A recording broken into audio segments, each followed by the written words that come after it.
Welcome to the Somewhat Mid-Afternoon Show. I am your host, Mike, and we are continuing on with some Ask Mike questions that you have asked me, Mike, and I'm going to try my best to answer them.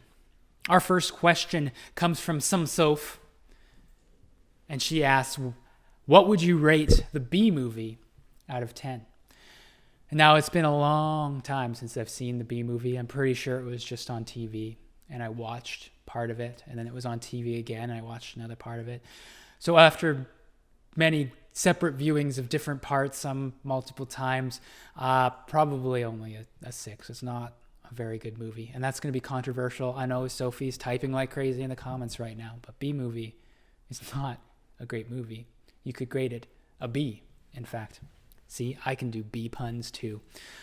Our second question comes from Hannah S8097. If you were the last person on Earth, what would you do? The first thing that came to my head was I would travel. And then I realized I don't know how to fly a plane, and I'm the only one on Earth, and so I can't get off of this continent unless I want to try to navigate the ocean. And many people know that I am terrified of drowning and therefore terrified of the ocean. And so what would I do? I'd probably starve to death because I can't hunt and I can't grow my own food, and I would probably just die. That took a bleaker turn than I was expecting going into this question. Our third question comes from Danny Duck. What are some ways to serve God while stuck inside all day, every day?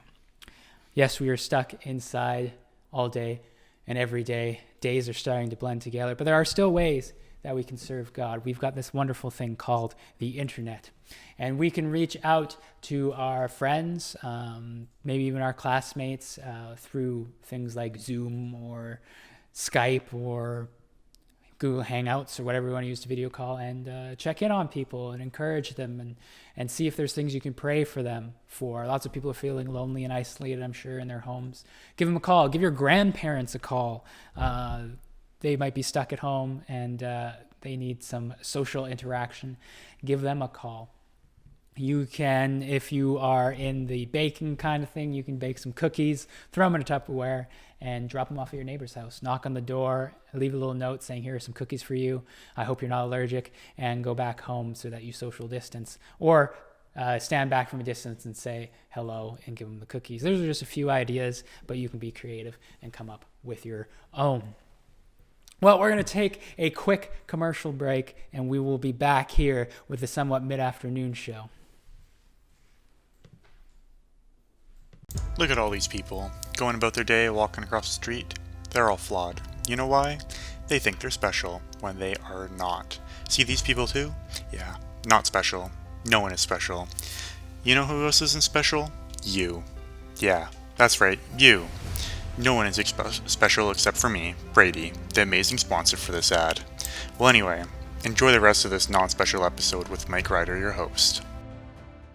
Welcome back to the Somewhat Mid-Afternoon Show. We are here with our guest, Jared, and our very special guest, Sophie. And it has been told to me that you two are siblings. No. But something that I have experienced about these two is when we play our games online, Jared is the worst speller. Second worst. No, Sophie's the second. Danny's the third worst. I feel like I've done more misspells than Danny has. But Jared is by far has been the worst speller on there. And then Sophie. Numero uno. So I took some time and I went on our YouTube page. No. And I looked at the games of Fibbage that we've played. And some of the ones that I remember from the last, whatever game it was called that we played the other week. And I've taken all the words that either of the two of you have misspelled, and we're going to do a spelling bee with them. Now, most of them are words that Jared misspelled. So a lot of them, Sophie, you're going to have to spell words that Jared misspelled. And we're going to see. She tries to do big words. I've also split them so it goes from easiest to hardest. So it should be fairly even, to my best of ability. All right. So we're actually going to start with Sophie on the far side. This was a word that you had spelled wrong, if I remember correctly. So I need you to spell the word metal. No. Oh, and you can ask the usual spelling bee questions of like using in a sentence. And I don't know. Can I have the origin? The origin.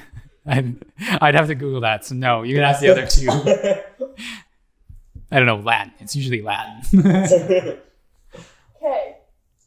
Final answer. METAL. Yes, that is correct. No, 1 how did I point. spell before? You spelt it MEATL. EL. You put metal. Oh, yeah. It was, I think, sheet metal or something like that. All right, Jared. This is one that you misspelled. Ground. Okay, a definition. The thing that we stand upon. Though that's not in Webster's dictionary. That's my definition. GROUND. Final answer. That is correct. That's how you spell ground. You had put a B in there between the N and the D. Some of them, I'm just going to say you just Grounded? mistyped. Yeah. Rather than actually spelled them wrong. But some of them you definitely did spell wrong. So we're at 1 apiece. All right, Sophie. I think this is also a word that you had misspelled. Okay. Actually, it is pretty even between the two of you now that I look at them. Stitch. Like Stitch the animal or Sure, it's They are spelled the same. oh really? Yeah. STITCH. Yes, correct. Stitch. I think you put sitch. I think you forgot a T when you spelt it in the game. We're at 2-1. Remember, these are the easy ones. We're getting harder. All right, Jared. Gentle. I gotta use in a sentence. The puppy is very gentle when it takes a treat from your hand. I was good with that sentence. Yeah. Yeah, wait, definition.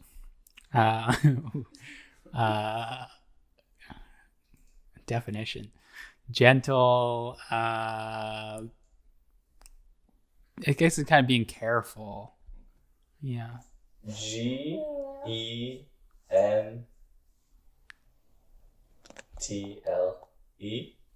Yes, correct. Gentle. Yeah, I think you had spelt it GENTIL. Gentile. Almost. You just didn't have the E at the end. Gentile. Okay, all right, 2-2. So far, 100%. All right. Sophie, Yes. this is another one that you had misspelled. Russian. I No. don't know if you can spell. No. And this is the nation, ethnicity, Maybe. not the verb. Can I have it in a sentence, please? Over in Russia, there lives Russians. Okay. The definition is someone from Russia. RUSSIAN.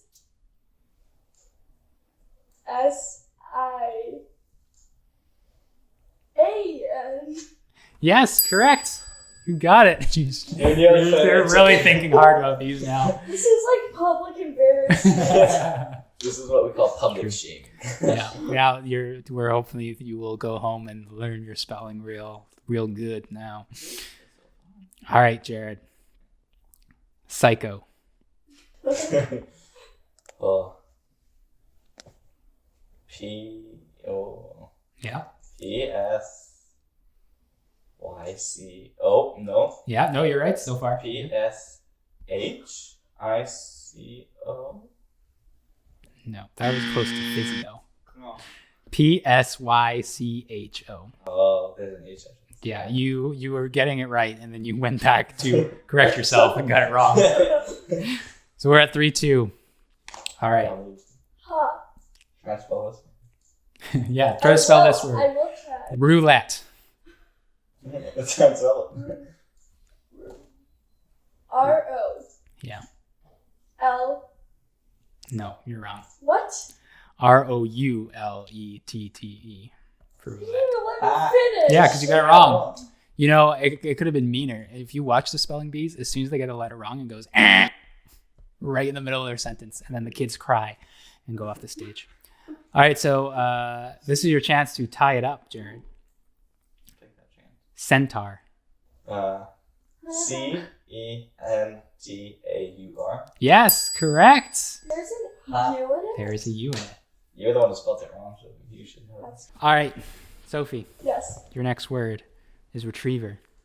R-E-T-R-E.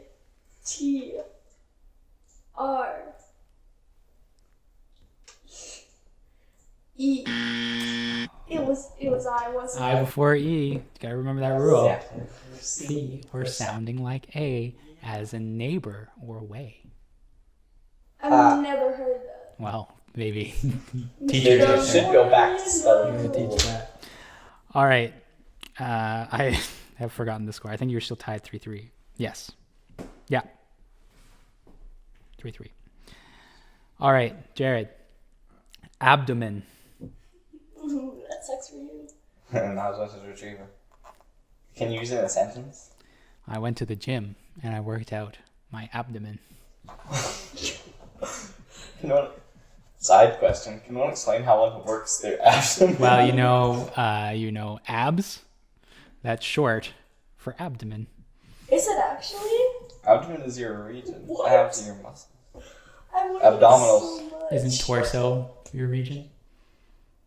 But these are your abdominal muscles, not your abdomen. This is so educational.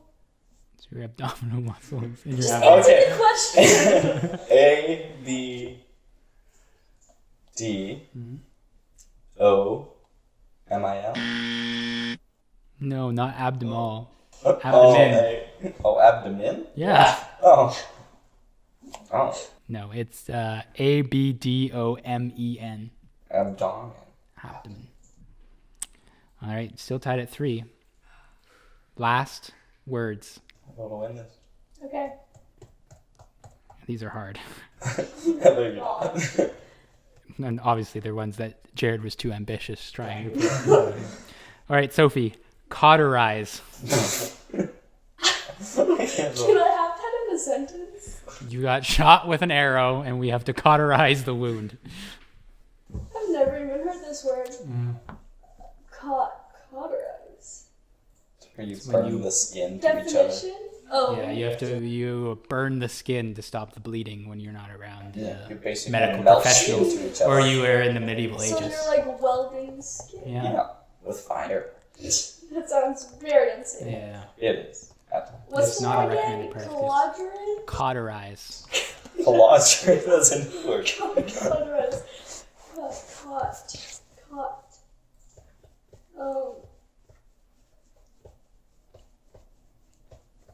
C. Yeah. Really? Yeah. Okay. O-T.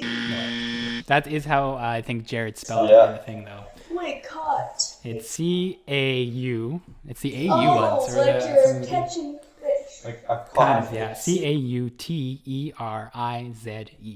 I thought it was like a caught, like a bed. You sleep on. That's how he had spelled it, too, so you're not fully out there. All right, Jared, this is for the win. Uh-oh. Or we might have a draw. Wouldn't be surprised. Incarcerate. Oh no. I N C A Yeah. R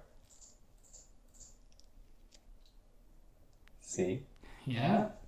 E R A T E. You got it right! Oh, amazing! Pulse that out. Incredible boys cauterized. Wins. Not an easy one. You struggled through, but we have our winner in the spelling is Jared. However, you could put an asterisk next to that, and that most of those words were words that Jared had spelled wrong. So he's the original loser. Sure. Yeah, but I'm the revamped winner. But we will be back after this commercial break.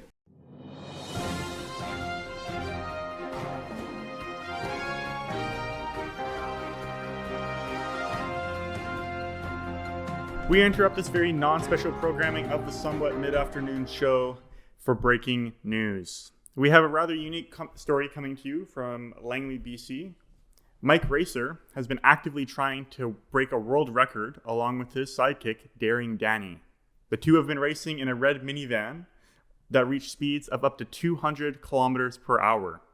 Once the desired speed is reached, Mike Racer, the driver, slams on his brakes, sending Daring Danny flying through the windshield, attempting to reach 147 meters from the point of initial liftoff. They are trying to beat the long-standing current record of 146.8 meters. Since their initial attempt, which was 144 meters, unfortunately, the two have been spotted frequently practicing in the middle of the night on the Coquihalla Highway. So watch out for red minivans with broken taillights on the Coquihalla Highway going 200 kilometers an hour. And in other news, in proximity next week, we'll be having a Bible study at Tuesday at 3:30 p.m. And on Thursday, we'll be playing a game at 3:30 p.m. as well on Zoom. Make sure to reach out to Pastor Mike for more details on both of those. And now, back to your very non-special programming. This was me, Brady Ash, your special host on Breaking News.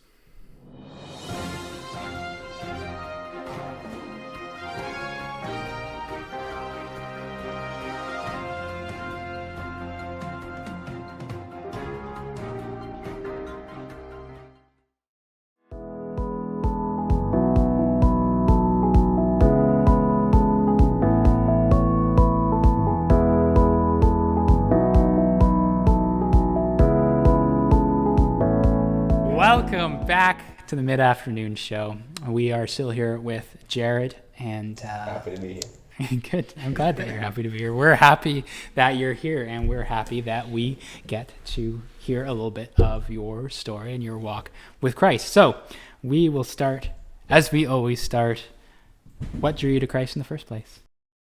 Well, I grew up in a Christian household, so Christ was, I wouldn't say drawn to me, but he was always around. So as a child, he was always like in the foreground or the background, or like he was always around. So I always thought, wow, this guy's he's forgiving and he's gentle and he forgives wrong. So it's not like you're being punished for what you do, you're just being reprimanded, kind of. Mm-hmm. So I always felt like a comforting blanket after a jump in the pool, kind of. Yeah, so it sounds like his grace, that kind of, Yes. though you do things wrong, we all do things wrong, there's that grace. He has that comforting blanket is often what people talk about for grace. Yeah, very cool. How has God transformed you since you've been following Christ? So often when we say this, especially for someone in your household, you've grown up in a Christian household, since you've been walking for a while, is there something over that period of time that you've noticed God has slowly transformed you in? I felt like I've grown in love for others and compassion and patience. So like at the beginning, like when I was like 10, I didn't care about as much how other people felt compared to myself. It was more self-centered, but like growing with him, I've seen how others matter more than me because God loves us all the same. No one's like, you're the better Christian, so you get loved more. It doesn't work like that. So that's one thing I've been taught. Very cool. Yeah, that just the realization that grace that God has for you, he has for other people. Yeah, very cool. What's an experience you've had with God or an answer to prayer that you'll always remember? Well, I would have to say the first week I was a camp counselor up at Camp Bama in Campbell River I had a really difficult cabin. A lot of them had some issues or wouldn't listen to like authority, depending if it was the highest person like rated like a director at camp or like me. It was just difficult for us. So we all prayed as a group that they would just start to listen and see God's love, and through the week they were able to see that, and some of them gave their life to Christ that week. So that's something I'll always remember. Yeah, so you've seen that transformation happen in that quicker And scale others. in that week. Yeah. That's very cool. Yeah. What's something that God's been teaching you recently? Patience. Through this time, it's been like everything. There's always a little bit of stress in the background or confusion, so a lot of patience just to get through it. Yeah, that has been the common answer, has been patience for a lot of people. So that's part of just the time we're in too, right? Yeah. Just a lot of waiting. Sitting. I don't know what's gonna end. Yeah. Awesome. Well, thanks for sharing. And I think there's going to be a lot of things that people will draw from that story. So thanks for being here. Thanks for having me. Oh, anytime. So that's it for our show. I want to say thank you to you wonderful people for watching. Thank you to Brady and Jeremy for editing and the filming and everything that they've been doing behind the scenes. Thank you for Sophie for, sorry about losing spelling bee, but we will see you